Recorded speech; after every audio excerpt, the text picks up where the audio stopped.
This book is dedicated to the men of SEAL Team 3 Task Unit Bruiser, especially Marc Lee, Mike Mansour, and Ryan Job, who lived and fought and died as warriors.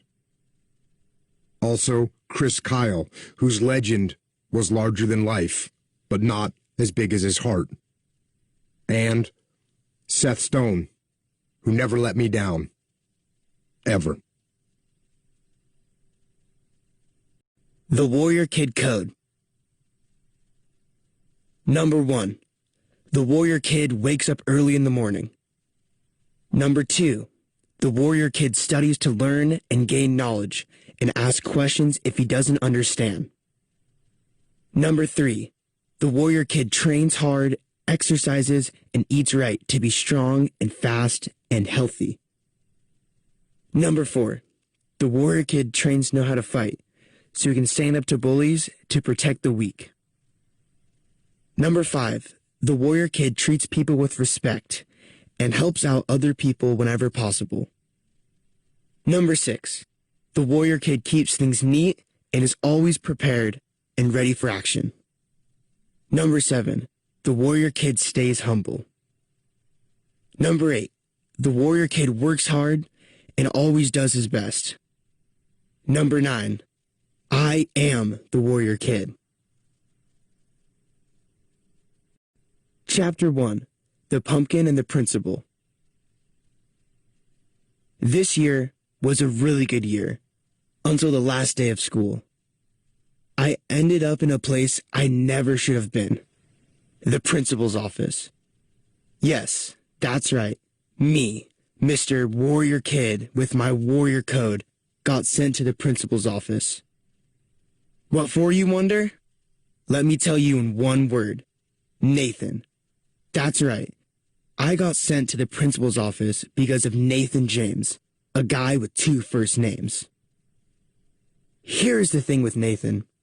He is super annoying, and he's always moving, tapping, snapping, shifting, bouncing his leg, standing up, sitting down. He just never stops moving. It's so annoying. He is also always making comments and saying things to me and the other kids. Not exactly nice things either. He calls us names, mean names. He calls Kenny Williamson blockhead. He calls Patricia Johnson needle nose. And he calls me plate face. I don't know why. I don't think I look like a plate. Okay. Maybe my face is a little round, but that doesn't make it okay to call me plate face. And the thing about Nathan is that he says it kind of jokingly, but at the same time, kind of seriously. So if we told on him, we would just seem like tattletales. Today, we were helping clean up the classroom. Some kids were taking down pictures, some kids were clearing out desks, some kids were counting and stacking books. I got put in the group with Nathan, cleaning the art area. He started in on me right away. Let's get this cleaned up, Plateface. Don't call me that, I told him. Don't call you what? Plateface? Plateface. I know you're Plateface, he said. I started to raise my voice. Don't call me that. I felt my face turning red because I was so annoyed. Well, what do you want me to call you? He said. Call me by my name, I answered. I looked at Nathan, and he looked a little scared. Okay, fine, he said. I think he realized that he had pushed too far and knew what might happen. Then he whispered, Plateface, and smiled. I felt my hands clench together. I bit down hard, squeezed my jaw, and started to breathe hard. The more I stood there and thought about it, the madder I got. When Nathan saw I was getting mad, his smile grew even more. I could feel my face turning redder and redder by the second. Then Nathan chuckled a little bit. He was laughing at my anger. I got so mad that I want to explode or scream or throw something at him. That's when I noticed a bright orange papier-mâché pumpkin that one of my classmates had made in art, sitting right in front of me. It was about the size of a volleyball, and it looked perfect. Without thinking, I grabbed the pumpkin and threw it right at Nathan's head, really, really hard. He wasn't expecting it at all, so it hit him square in the face. It hit him so hard that he tripped over a stuffed caterpillar and fell to the ground, knocking over an easel on his way down. It made a giant noise, and everyone looked over at us. This is where it got really bad. The pumpkin ricocheted off Nathan's head and made a straight shot at our teacher, Miss Carpenter. Right as she looked to see what the big noise was, it hit her. Pow! Right in the face. Luckily, it was only papier-mâché, so it didn't hurt her in any way. But it did make her stumble back into her desk and spill her coffee. I had never seen Miss Carpenter get mad before, and I hope I never see it again. She turned bright red and looked like she was ready to kill me. But instead, her voice got really, really quiet, like a low growl from a crazed animal. And she grumbled, "Get to the principal's office now."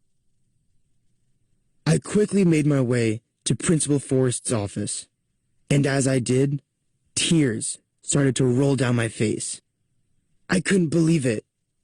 It was my last day of school, and I was getting sent to the principal's office. Once I got to the principal's office, his secretary told me to sit down outside his office. I guess I had cried enough, because I started to calm down. Miss Carpenter walked in a minute later, went straight into Principal Forrest's office without even looking at me, and shut the door behind her. A few minutes later, she walked out and stopped in front of me. She didn't look mad anymore. After a few seconds, she said, "I'm disappointed, Mark. Very disappointed." I started to say something back to her. But But she walked away. Then, Principal Forrest called out, "Come on into my office, Mark."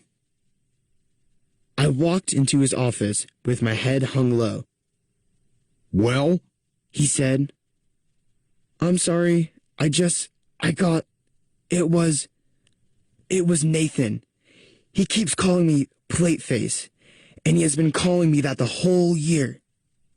And today, he just kept saying it over and over and over again, even when I asked him not to." "And you think that gives you the right to try and hurt him? And to hurt Miss Carpenter?" "No, but..." "Exactly, Mark. No buts. I'm sending you home from school. I'm calling your parents at home to come pick you up." My heart sank. I couldn't believe this. My mom and dad were going to ground me for the rest of my natural life. Then I realized I might be okay. My dad had gone overseas for his job building a factory. He left 2 weeks ago. He would be gone for the whole summer. Also, my mom had recently started a new job. Well, not a totally new job, but a new job at the same place. She got promoted and now is in charge of a bunch of stuff. So she is working a ton now. Most of the time, she doesn't get home until well after dinner. Sometimes she even gets home after I'm asleep. So there was no way she would be home today. Which was good, because that meant she wouldn't be there to answer this call. And by the time she did get home, school would be over. I was saved. Principal Forrest's secretary brought in a piece of paper with my home phone number on it. He dialed the number. I knew no one would answer, but I sat patiently. Then, all of a sudden, Principal Forrest spoke. "Hello, looking for Mark's mom or dad?" There was a pause as he listened. Oh, that's fine. Are either his mom or dad home? Who could he be talking to? I thought to myself. Oh. Okay, well, let me tell you the situation. Mark had an outburst in school today. He ended up throwing an object at another student, and he hit both the student and his teacher. I'm sending him home from school so he can think about his behavior. Can you come pick him up? I still had no idea who he was talking to. Okay, great. We'll see you in a few minutes. Thank you. The principal hung up the phone, then looked at me. You're going home. Your uncle is coming to pick you up. No! I remembered instantly. Uncle Jake had arrived today, while I was at school. My mom had invited him to stay with us over the summer and help keep track of me since my dad was gone and she was so busy at work. She had left a key under the mat by the door, and Uncle Jake was at my house. And now he was coming to get me, and he was going to know everything. I started to cry. And it wasn't just because of Nathan, or being sent to the principal's office, or being sent home from school, or even having Uncle Jake know how much trouble I had caused. There were a bunch of other things that were going to make this the worst summer ever. And it was just starting. Chapter 2. Apologies. I was sitting on the bench just outside the principal's office, crying like a little baby. I couldn't believe that this was happening, and I kept whispering to myself over and over again, I am so stupid. It was Uncle Jake's first day in town for summer vacation, and he was picking me up from the principal's office. He did so much for me last summer. He taught me how to swim and how to study. He got me into jiu-jitsu. And he also put me on a good workout program so I could actually do pull-ups. He turned me from a wimpy kid to a warrior kid. And this is how I pay him back? By getting in trouble and getting sent home from school? The more I thought about it, the more I knew how badly I let him down, and the worse I felt. On top of all that, what kind of punishment was I about to get? Was I going to be grounded for the whole summer? Longer? Maybe until Christmas. Would I even be allowed to celebrate Christmas anymore? And Uncle Jake, was he even going to talk to me now that I had done this? I put my head in my hands and sat there, crying. Then I heard a familiar voice. How you doing, Mark? I looked up. It was Uncle Jake. He didn't even look mad. He didn't look upset. He just looked, well, kind of normal, I guess. But I didn't feel too normal. Not good, Uncle Jake. Not good. I told him, tears running down my face. All right. Well, let's get you out of here, and then you can tell me what's going on. Uncle Jake stepped into the principal's office and shut the door. I could hear them talking, but I couldn't hear what they were saying. A couple minutes later, Uncle Jake walked out. Come on. Uncle Jake said. Take me to Miss Carpenter's room. But I'm supposed to go home, I told him. Not until you say sorry to Miss Carpenter and Nathan. But I got kicked out. The principal called the classroom. Nathan and Miss Carpenter will be waiting outside.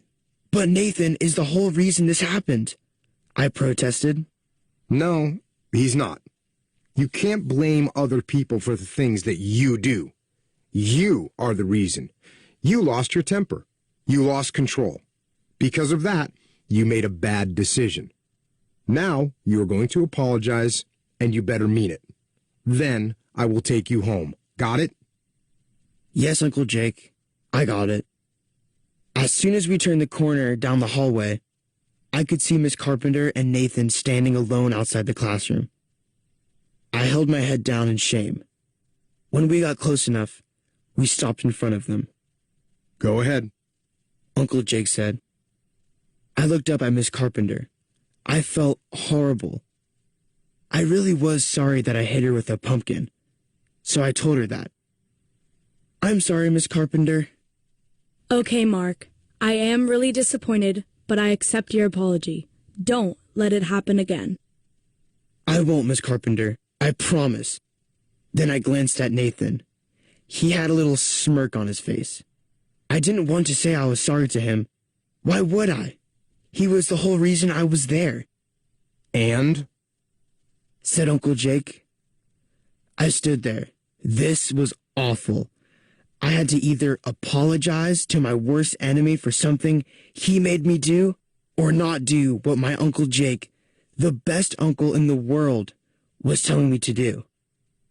Uncle Jake followed up sternly. Mark, go ahead and apologize.